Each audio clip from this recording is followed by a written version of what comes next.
Good to have you here this morning. Somebody mentioned to me that during my introduction, I actually said I know what it's like to be a mom. Did I actually say that? Yeah. Okay. So that's the problem with public speaking. What's actually in your head doesn't always come out of your mouth. Anyway, it is a great privilege to celebrate motherhood today, but before we do that, we just want to recognize that Mother's Day is not always a joyful holiday for everyone, is it? I've known moms in the past who did not even come to Sunday morning on Mother's Day because Mother's Day is just kind of a reminder of some painful experiences in her life. We have to be honest about that. Motherhood isn't just this complete, pure blessing of joy. And some women have wanted children almost their entire life, and it just hasn't worked out that way. There are a surprising number of women in our congregation who have had miscarriages, and that's a painful part of being a mom. Being a mother can be one of the most disappointing and painful experiences in life, to be honest with you. Some moms have raised children who are estranged from God and even estranged from the family. That's all painful stuff, and I don't want to just brush over that today and act like motherhood is yippee, and no, it's not. So whether you're here today, has motherhood been a blessing to you, or has it been a painful thing for you, and maybe a mixture of both? Regardless of that, I want to remind all mothers today that God wants you to have an eternal perspective on your mothering. And because, there's just not very many guarantees with motherhood. But there's some things that God guarantees you, and that's what I wanted to remind you of today before we're done. My primary text today is Colossians chapter 3, verses 23 through 24. And the Apostle Paul originally wrote this to slaves. And you might wonder, okay, why is Kurt using a verse about slaves to speak to mothers? Well, there's a lot of similarities about slavery and motherhood. There really is, when you think about it. And so this is what I think the Apostle Paul would say to moms. Work willingly at whatever you do, as though you were working for the Lord rather than for people. Remember that the Lord will give you an inheritance as your reward, and that the master you are serving is Christ. There's a lot in there about for moms. And my primary point today is God will reward you for your godly mothering regardless of the results. Because you don't always know the results. You can be the best mom in the world and not have the results that you always wanted in your kids. My first point this morning is that mothering is really hard work.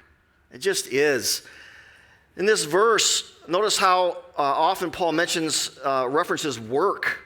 Work willingly at whatever you do, as though you were working for the Lord rather than for people. Remember that the Lord will give you an inheritance as your reward, that the master you are serving and working for is Christ. Yeah, you think about slaves, both in the past and even today, their whole life is just work, work, work. And it's so true of moms, too. Their whole life is just about work, work, work. And let's acknowledge that today, that, I have 3 daughters, as I mentioned before, and all 3 of them are just neck deep in kids.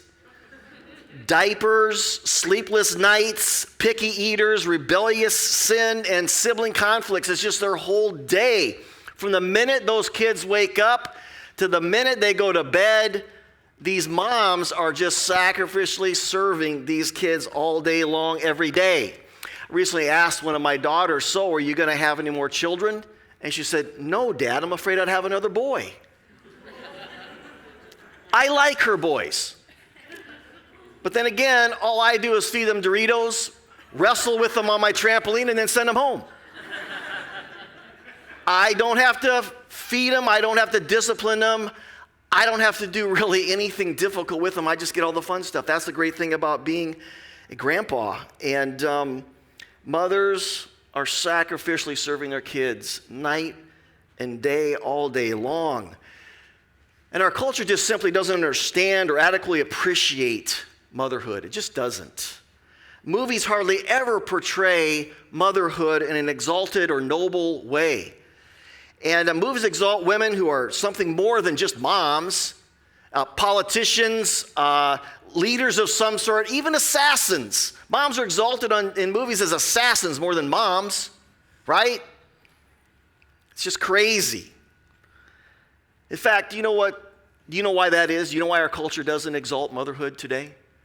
Because motherhood is too hard for most of them. They can't even handle it. They can't even do it. That's why they don't want to celebrate it. I would love to have the president of Rockwell Collins just replace one of my daughters for 1 week at home. Seriously. He thinks he's got a hard job? Just 1 week, buddy. Doing all the things that these moms do for their kids for 1 week. I know one thing is for sure. That person would gain an immense amount of appreciation for the grace it requires to be a good mother. Loving children in our society is surprisingly scary, becoming increasingly rare. Just loving kids. It's just becoming increasingly rare. A few weeks ago learned of a 10-year-old kid who was basically living in a house by himself night and day because his parents have literally abandoned him. Why bring a kid in the world if you're not going to love him?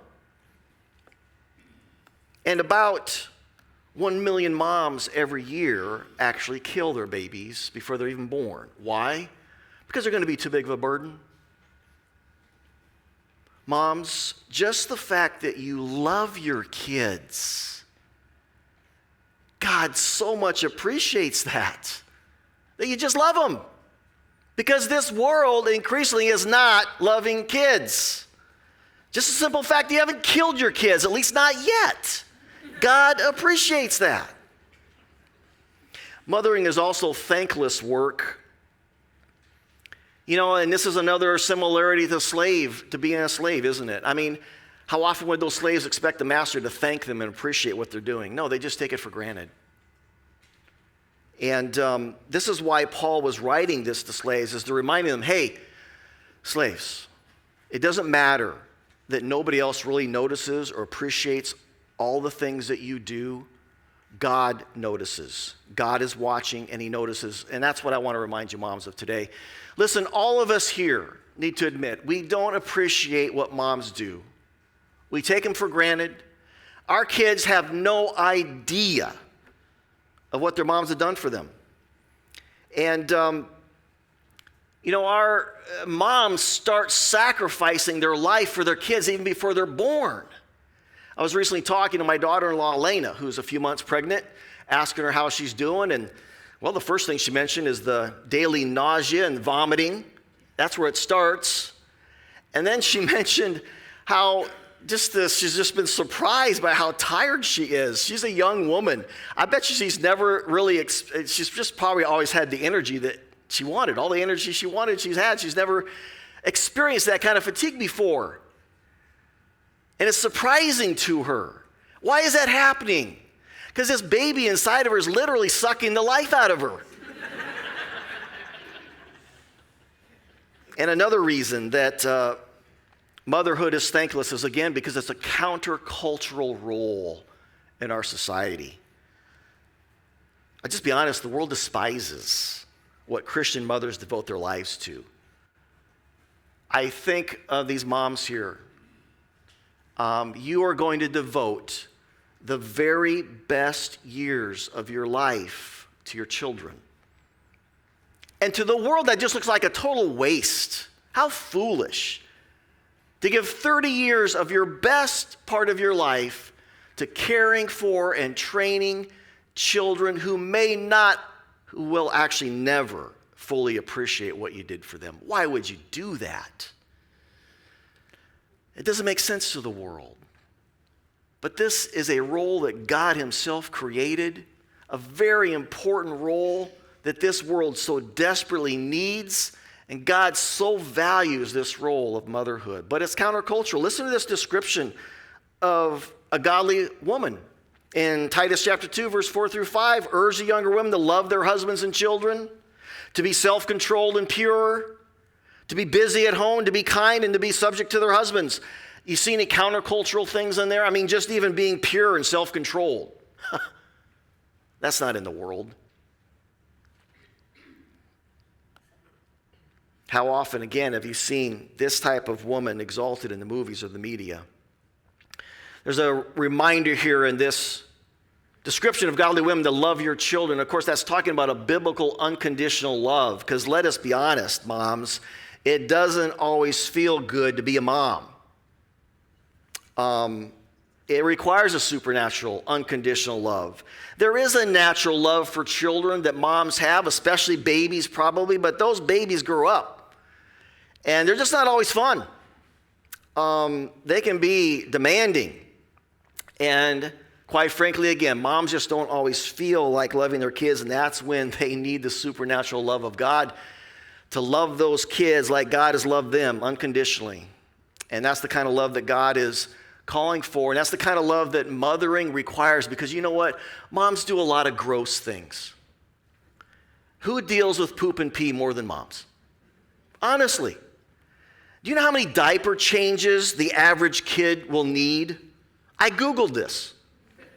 About 10,000 diapers per kid. Yeah. If you have 3 kids, that's 30,000 diaper changes before you're done. You know, Brenda and I are old enough that when we first started having kids, we were using cloth diapers. Most of you aren't even old enough to know what that means. Those things were disgusting. I've said before that one of the best things about being a grandpa is people don't really expect me to change diapers anymore. That's a really good thing. Now, not that I changed a whole lot of them when I was a dad. Diapers just aren't my thing, you know? And I've kind of made this known in my family, and I've said this before. People know this in my family. And I've mentioned before how one day my little grandson Corbin, he was not more than 3 years old, and he needed a diaper change. And evidently, for some reason, nobody else was around. And so I put him on the floor for diaper change, and he looked up to me and said, "Grandpa, you don't do diapers." I said, "That's right, you better appreciate this." I've probably lost all kinds of eternal rewards because of all the diaper changes I have turned down, but I don't care, it's not worth it. Moms do really hard things for the kids, and they need God's love to do it. And Paul reminds them, work willingly at whatever you do as though you were working for the Lord rather than for people. Moms, I just want to remind you today, it's just not enough to go through the motions of being a mom. You got to do it with love, because you really love those kids even if they're not loving you. Again, that takes God's love. It's not just, let's be reminded today that these moms don't just take care of their kids. They take care of their husbands, who might be the biggest kid in the house, like the neediest kid in the house, okay? They take care of us too. And it's just amazing that they do all that sacrificial serving all day long for all of us. And again, sometimes the husbands are the most demanding kids in the house. Some years ago, I was watching Brenda. She was preparing the laundry. I didn't know you have to do a bunch of stuff with laundry before you put it in the washing machine. I mean, you got to make sure there's nothing in the pockets. People have less stuff in the pockets. And here's the other thing you got to do. You got to take all of these stinky, smelly socks and turn them right side out. And I was watching. I said, "You do that?" And she said, "Well, how do you think they get back in the drawer that way?" I had never thought of that. That for over 30 years, this woman has been taking my dirty, stinky socks and turning them right side out. And she never said anything. I can guarantee you, if that had been my job in my family, we would have had a family meeting right away. And everybody would have known this is not my job. All of the menial, small, unnoticed things that these women do that nobody notices, nobody appreciates. Moms, I'm telling you today, God sees it all. He sees it all. He's missed nothing. He's recorded everything. And you will be rewarded for it all. No matter what are the physical, realistic results of your mothering on this earth, God's going to reward you. That's my final point today. Paul is reminding moms, work willingly at whatever you do, as though you're working for the Lord rather than for people. Remember that the Lord will give you an inheritance as your reward, and that the master you are serving is Christ. Moms, remember that you are serving Christ as you serve your children, okay? Please remember that.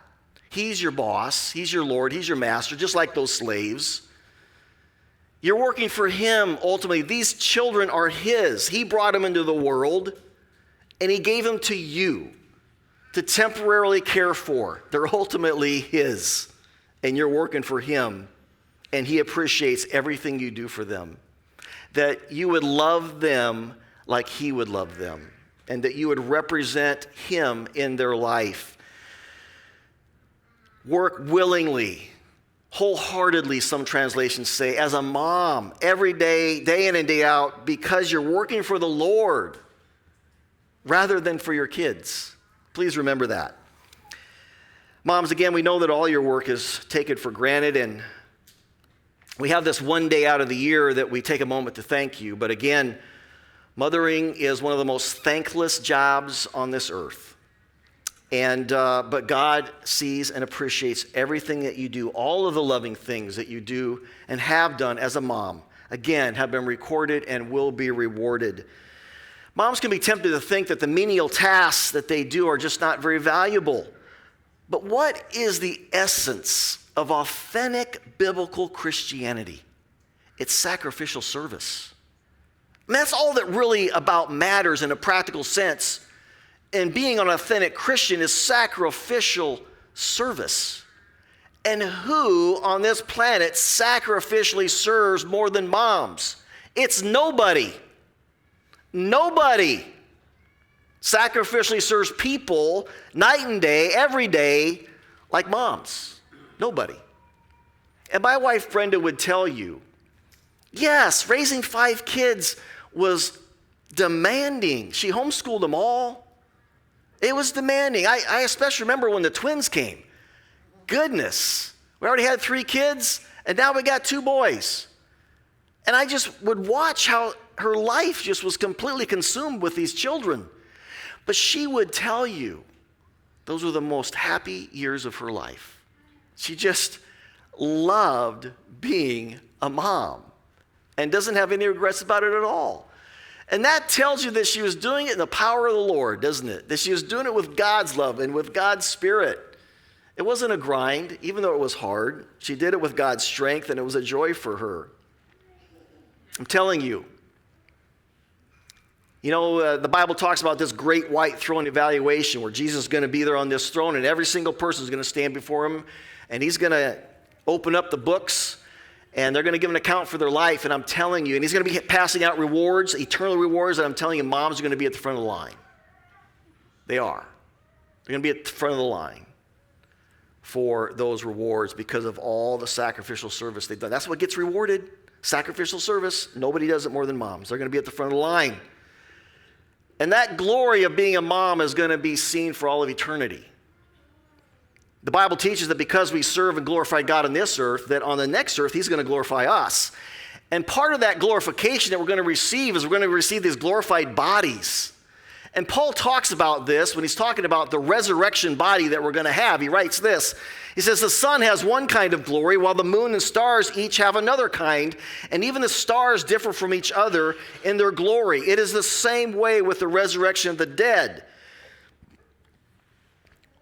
The practical ramification is this. For all of eternity, some people's resurrected bodies are going to shine brighter than others. They just are.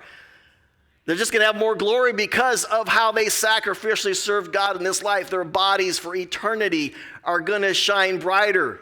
Like some stars shine brighter than other stars, their bodies are going to shine brighter than some of the rest of us. And some of the brightest shining people for all of eternity are going to be moms. Imagine you're on the new earth and there's a group of resurrected people standing on a street corner of the Golden Street in the New Jerusalem, and they're kind of chit-chatting. You walk up to them, and oh my goodness, the glory that's coming from these people is just amazing. You ask them, so what did you do for the Lord? Well, one says, I devoted 30 of the best years of my life to caring for my children. Huh. You ask another one, what did you do for the Lord? I taught my children the scriptures. I helped them memorize the word. That's why I'm shining so brightly. Another one says, I changed over 30,000 diapers. One says, I loved a son who never loved the Lord, and it was hard. but God has rewarded me for that. Another says, I loved a daughter who lived a sinful life, and that was painful, but God rewarded me for it because I loved her. I never stopped loving her. And one will say, I had a husband who never turned his socks out right side out. Paul says, work willingly at whatever you do as though you were working for the Lord rather than for your children. Moms, remember, don't forget this, that the Lord will give you an inheritance as your reward, and that the master you are serving as you do your mothering is Jesus Christ himself. God will reward you for your godly mothering regardless of the results. Amen? Take a moment to discuss with the person next to you something that God spoke to you today, and we will close in prayer in a moment.